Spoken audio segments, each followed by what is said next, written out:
Alright, so here are 5 Ableton Live tips that will help speed up your workflow so you will have more time and energy to spend on the creative and musical side of the production process. Let's get into it straight away. Alright, so the first one is how easy it is to reuse elements from your older tracks and just drag and drop them into your existing project. For this to work, you will need to add your Ableton Live projects into the Places section of your browser. Just hit Add Folder and add your Ableton Live project folder. Then you navigate to any project that you want to reuse your elements from, open the project folder, and then you get the ALS. This is the actual Ableton Live set. Hit the arrow and then you get access to all your tracks from that project. Let's say you want to reuse the drums from that track. Just drag and drop them. Here we go. You got the MIDI clips and you got the devices that are loaded onto the track. So obviously we all have so many unfinished projects, and this makes it really easy to reuse those parts. The only thing that's not imported into your current project is the tempo. It plays at the tempo of your current project. Otherwise, everything is exactly the same. And you can also use just the devices without the MIDI or audio information. You just hit the arrow for any track in the project, and then you get these devices. So you can just drag and drop the devices, which is also great for reusing an effects chain that you may have forgotten to save. And by the way, if we switch to Live 12, we can see that they've also added the option to drag and drop return tracks, and you can also drag and drop your master effects chain. But everything else works in Live 11 as well. On to the next one, and that would be setting up defaults. Now when you go to your user library, and there is this default folder, and it contains the default settings for everything you load into your Ableton Live set. For example, audio effects. You can save a default state for any audio effect. For example, let's say you want to say the default state for the drum bus. You load up your drum bus, set up your settings the way you want them to, right click on the title bar and hit save as default preset. So now every time you load up the drum bus, it will load with the exact same settings, and you can do this for any audio effect, any instrument in Ableton Live, or you can, for example, set up a default effects chain for your audio tracks. For example, I've got an audio track here.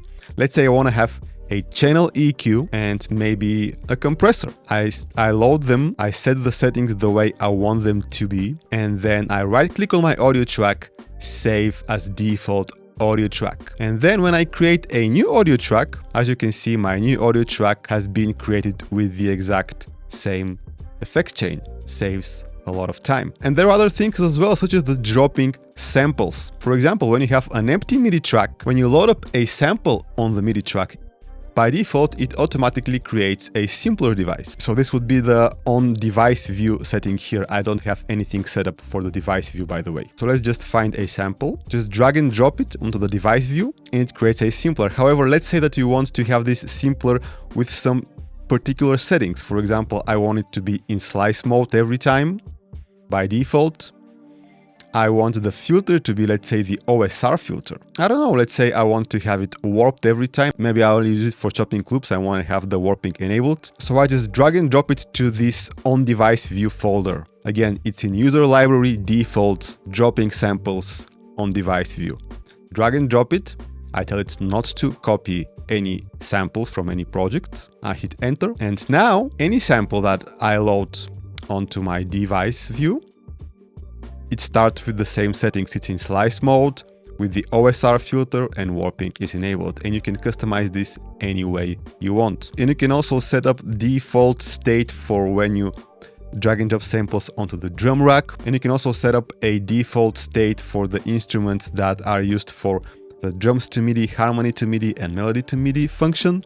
So it's pretty comprehensive and a really nice way to make your workflow in Ableton Live faster and easier. But also, it doesn't necessarily have to be simpler. You can just load up sampler onto an empty MIDI track and then just drag and drop it to the same place, dropping samples on device view. So now any sample loaded onto a MIDI track will be automatically loaded onto sampler and not into simpler. And the next tip, setting values for multiple samples in the drum rack with one click. So let's say I got this drum kit in the drum rack, and I want to pitch down all the samples. I just select one of these samples, go to the simpler device, and let's say I transpose them down 4 semitones. So in order to have the same setting applied to all the other samples from the drum kit, instead of doing them one by one, I can just right click on the transpose button and hit copy value to siblings. So now when I go to my snare, hi-hat, etc., they are all set to the same value. A real time saver. And it works with pretty much any parameter. And the next one is really simple, but I see that people often overlook it. And this is using your collections to basically bookmark the stuff that you're using the most. So let's say I want to add something like, for example, the Valhalla Supermassive to the effects section, right click and add it to the orange category, which is called effects. You can rename these, of course, to be anything you want them to be. So when I'm looking for effects, I go straight here. I don't look at all of my plugins because it's overwhelming. There is too much stuff, too much choice. And this is only filtered by the stuff that I'm using. And the good thing is that you can also have all your Ableton Live native devices and all your third-party plugins at the same place. But it also works for samples or for whole folders, basically anything that you see in your browser. By the way, guys, let me know down in the comments if you knew some of these and share your tips for better productivity in Ableton Live. And so the next one is super quick and simple. When you are loading stems for, let's say, mixing, or let's say you've exported a project from your machine or MPC or any other Groovebox and you want to finish it in Ableton, you can select all the stems, and when you drag and drop them, by default, it places them one after the other on a single track. So this means that to have them all on the same track, you need to drag and drop them one by one, which is very time consuming if you have a lot of tracks. So the simple thing to do is just drag and drop them and hold Command. I think it's Control on Windows. And when you let go of the mouse button, it distributes all your stems to separate tracks automatically. So I said 5 tips, but here is a bonus one that's kind of obvious, but it's pretty important. And if you are not already doing it, start doing it. And the last one is to create a startup template. I have one with some basic drums, percussion, a piano, an empty audio track, some glue compressor on the master, 2 return tracks with reverb and delay. And you can also do some key mappings with your computer keyboard. So you just hit the key button, and let's say you want to have a certain key for session record, for arrangement record, for stop, for play, for example, enabling and disabling the metronome. So this will allow you to work more quickly. And if you save them in your template, you will not need to do this every time for every project. And so you can either set a default set file, save live set as default set, or you can save it as a template and you have all your templates here in the browser section in the templates category.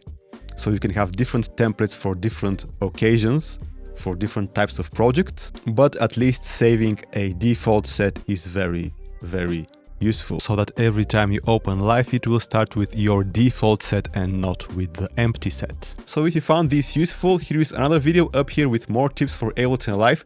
Give the video a like, subscribe to the channel if you want to get more of these videos into your YouTube feed. Check out my Ableton Live packs and sample packs from the link down in the video description. Catch you in the next one.